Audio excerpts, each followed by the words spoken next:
Hey YouTube, how's it going? Kevin Clear here with a knife video for you. This is going to be a review of the SOG Targa. Not a bad little knife from SOG, but before I get into that, let me say this. It seems like it's been a while since I've done a review, but there are more coming. I've got a few knives in that are pretty exciting, so if you like that kind of thing, go ahead and hit that subscribe button.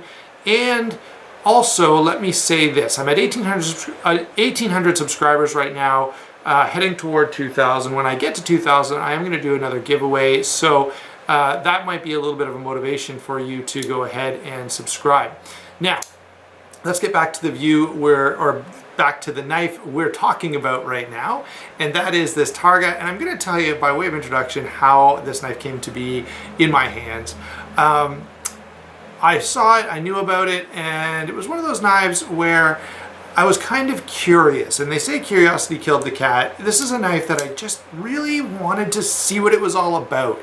Even though I could look at it and say, yeah, there are some things that maybe I'm not totally crazy about, I ended up picking one up just out of sheer curiosity. You know, I wanted to see, is it possible to pull this kind of design off and do it well? And I will say, this knife is not a total failure. It's also not, you know, a resounding endorsement. Or I won't be giving it a resounding endorsement. So if you're watching this to see if you should buy this, go ahead and keep watching, because I will touch on some things that may be problematic for you. So let's start off with size and weight, and then we'll switch over to the top-down view. All right, so the size on this is 7 3/4 inches. Now you can add about 1/8 of an inch there for the deep carry pocket clip, which does work really well, okay? 3.5 inch blade. You guys know that's kind of my magic number.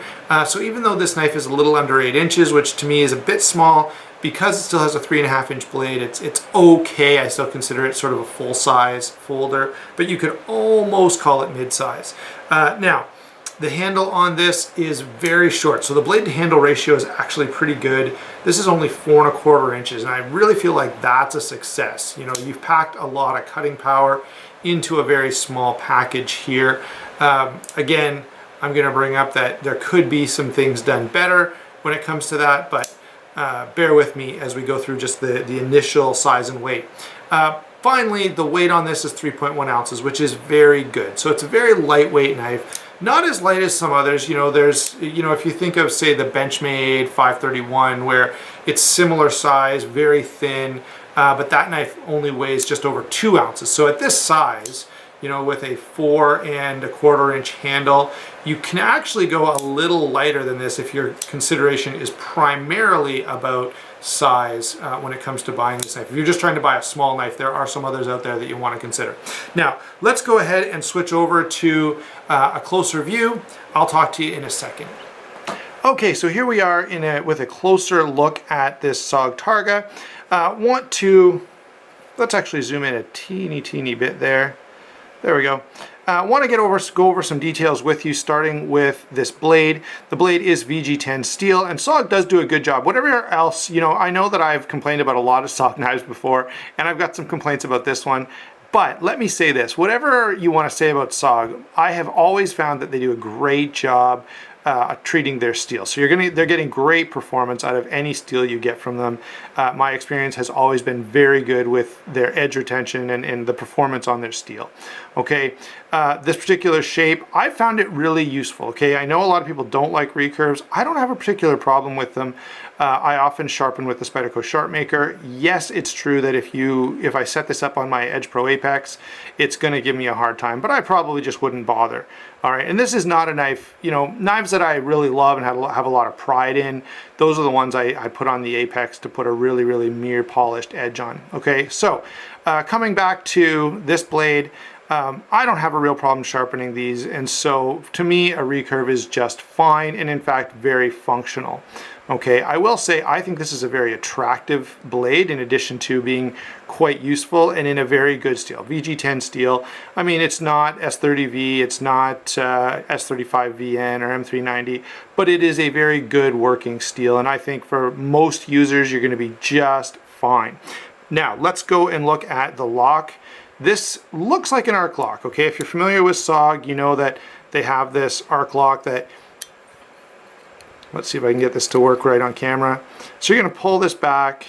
There you go. See how the little bar here moves in this arc? Okay, and it is attached by this little screw here. So what's happening here is this is like swinging back and forth under spring tension. And the thing that's providing that spring tension, I'll move here so you can see this sort of lock bar like what you would have on a backlock knife. Instead of being a backlock knife though, all this does is it puts pressure on this little bar that's creating the sort of arcish performance on this lock. So again, it's not the normal arc lock. A normal arc lock, like what you'd see on, let's say, a SOG Visionary, has a spring right in the pivot, or right where this pivots, that keeps this moving back into place. This one doesn't have that. It has this sort of back spacer here that's got a spring on this end, so that when I push on this, I'm compressing a spring down here, and then the spring pushes it back and moves it back into place. So see how that's actually moving right there? You can see that back piece coming up. Okay, then there's a spring down here that pushes it back into place. Now, let me say that to me, that's an awful lot happening to lock up the knife, especially when there are better designs already in existence. Okay, this is sort of like someone took a back lock with this moving lock bar and added it to an arc lock. Both of those are fine locks. Both of them function pretty well, but when you put them together, it's just weird and it doesn't work very well, and you're transferring force through a number of different non-connected pieces. So the lock design on this is less than stellar, okay? It's just overly complicated for what it's trying to do, and they should have picked one and went with it. They should have said, let's just make this a pure arc lock, or let's do a back lock, and you know what I mean, simplified this design a little bit. Now, the way it is becomes a bit of a problem because of the way this applies pressure here, it doesn't push this spring far enough in to the blade tang. So as you know, here's the blade tang right there. This bar is sliding in over the blade tang, which is locking up the knife. Now, if I apply a little bit of pressure just like that, this is solid as a rock. It's very, very strong, very secure, which is great. However, if I just let it snap into place gently, I have considerable up and down blade play. Okay, so there are a number of things that contribute to that. One is the fact that this spring is applying sort of this indirect force onto the bar. Okay, that's number one. Number two is that this blade tang, and I've already done some work on it. Okay, this blade tang was absolutely rough as could be. It was horrible. And so what was happening was, because it was so rough, this bar that's supposed to lock the blade open was actually catching on the rough surface of the tang before it was fully engaged. And so when I first got this, the lock tension, or I mean the blade play was actually pretty significant. Since I took some sandpaper to this and cleaned it up, it's way, way better than it was. But should I really have to buy a knife and then fix it so that it works the way it should? In my mind, no, I shouldn't, okay? Now, let me move on to some more positive stuff on the lock, or on the action. The blade deploys very quickly, very smoothly, and that's actually really, really impressive, okay? It's Teflon washers, but with Teflon washers, it is just deploying really smooth, really fast. And so I've got to say, I'm very impressed by that aspect of it. And it makes it a fun knife to play with. So I probably won't be able to do it. I can kind of do it on camera there, but if you ever played with sort of your Griptilian or whatever, where you kind of actuate the lock and use that to help you deploy the knife, that works really well with this knife. And so it's a lot of fun to flip. I just wish that when the lock was fully engaged, it did it on its own without me. Now, once I push on this, now there's no blade play, right? It's solid, very solid. But I don't feel like I should have to push the lock into place every time. It's just a poorly designed lock, okay?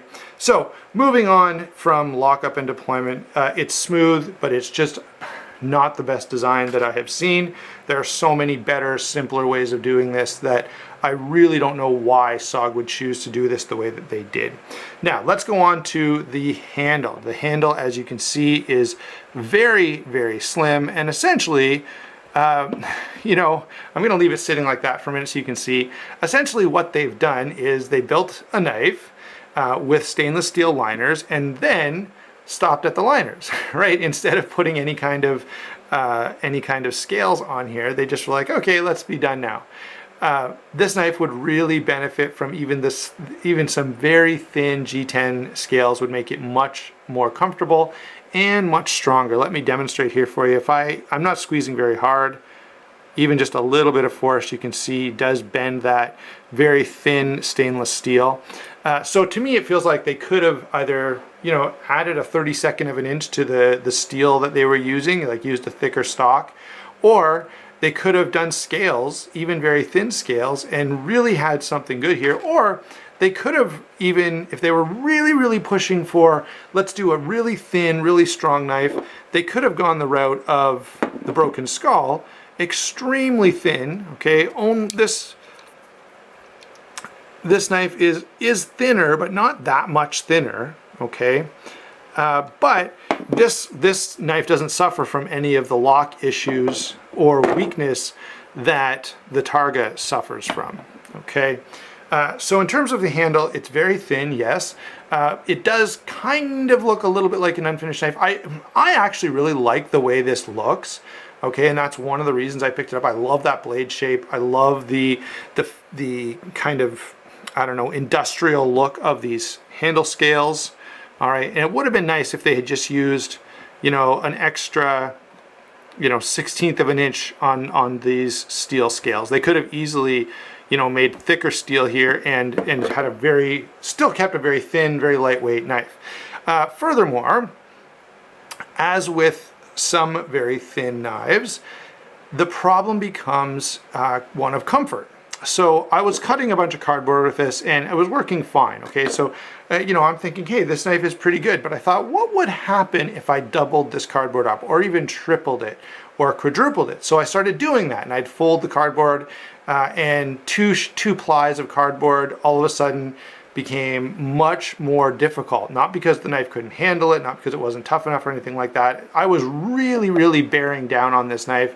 And I will say, although I sense a little bit of weakness and you could feel a little bit of flex in the handle when I was working with it, the bigger problem became that it was just too uncomfortable. You know, these jimped surfaces here that are contacting your fingers on the inside. So see when I close my fingers over this, all of the insides of my fingers here were getting really, really uncomfortable from really pushing hard on this knife, and it just did not work well. And it's even worse if you switch to more of a hammer grip, which you will often do for a really hard task. Then the knife becomes even more uncomfortable than it is in more of a saber style grip, okay? So for that reason, heavier EDC tasks are going to be more uncomfortable with this knife. So that's all oh yeah, by the way, the clip is repositionable, tip up carry left or right side. And so the knife is very ambidextrous. I didn't quite say that right, but ambidextrous. So let's kind of give you my overall, oh wait, let's do some comparisons first before I get to overall impressions. If you like SOG, if you want a thin SOG that works really well, this SOG Zoom is phenomenal. It's still quite thin. Yes, it's a little heavier, and the blade is a little bit shorter, but not that much. But this is a great knife, really, really well executed, and about the same price. And to me, you're getting a much better knife with the SOG Zoom. Let's look at some other sort of lightweight EDC options. There, of course, is the Paramilitary 2, which again, yes, it costs about $40 more than this particular SOG, but for that 40 bucks, you're getting an excellent, excellent knife. If you're really wanting something light and thin, I've got a couple of cold steels here. One, which is a much bigger knife, okay, I can't hardly get it in frame, is of course the Broken Skull. But for a more similar sized knife, let's switch this guy out for this guy. Okay, now you're talking a knife that is close in size, still very thin, still very lightweight, but you know, in pretty much any category that you wanted to compare, with maybe the exception of the pocket clip, would just go point by point and destroy this knife. You know, better steel, better ergonomics, better lock, right? All the things that we care about, with the exception of being a little bit heavier. The American Lawman is going to dominate. And in fact, even this, you know, this is still a very thin knife. It weighs about the same. The blade steel is better. The only thing you might say is I don't think there's much question. This I find to be an uglier blade. This is a much nicer looking knife, but when I pull out a knife to cut something, I'm not usually admiring it, I'm using it. So this is another SOG, and I feel like a broken record here. Every time I review a SOG, I feel like the design is great. You know, honestly, one of my favorite designs in all of the knife industry is the SOG Aegis. I think it's just a phenomenal knife in terms of design, but poorly executed. And now we have another knife that I feel like, again, great design. I love the look of this knife. I love that it's doing a few things differently. I love the blade shape. In fact, I even love the handle shape. It was just a little more comfortable. So it's a great idea, poorly executed. Again, I've got to say, it's almost awesome. All right, and that seems to be a phrase that I use an awful lot when I'm reviewing SOGs. If someone asked me specifically, hey, should I buy this knife? I would probably recommend a number of other knives over it. Not that it's a bad knife, and maybe you would get one that doesn't have the lock issues that mine has, but this is about the third SOG I've seen where the back of the blade tang here is just as rough as a plowed field, and because of that, the lock doesn't engage properly. So there you go, guys. There's my take. Hopefully I wasn't too negative, but to me, this knife, again, was a great design that just failed to be well executed. Thanks for watching, and we'll talk to you soon.